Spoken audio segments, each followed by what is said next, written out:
Shit shit shit shit.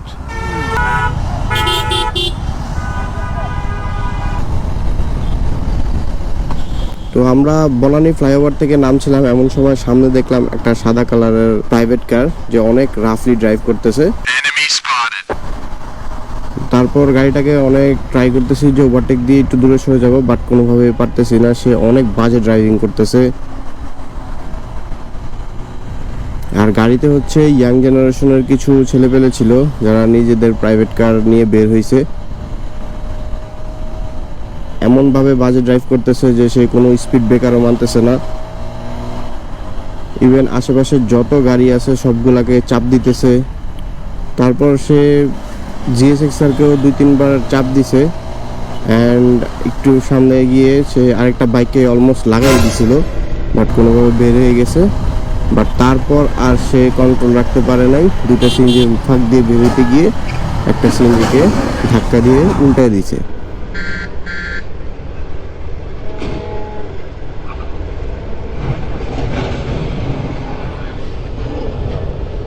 Shit shit shit shit shit, CNG accident হয়েছে।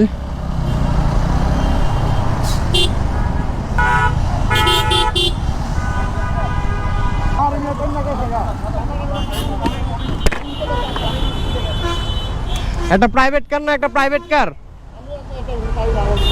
একটা private car না। বেরোন বেরোন, আপনি বেরোন, আপনি বেরোন বেরোন করতে হবে।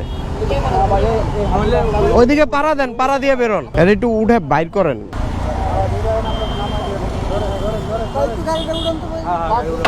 দাঁড়ান দাঁড়ান, এটা নামায় দিই,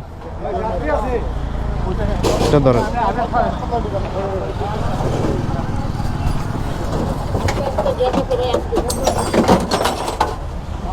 প্রাইভেট কারে ধাক্কা দিয়ে গেছে গা।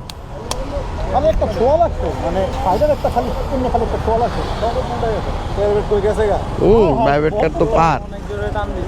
ও অনেকক্ষণ রাস্তা টানাটানি করতেছিল না, আমার অনেক বড় ক্ষতি হয়ে গেছে।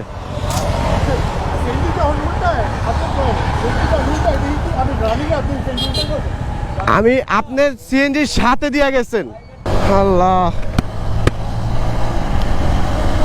ঢাকা শহরে এরকম অনেক অ্যাক্সিডেন্ট হয়।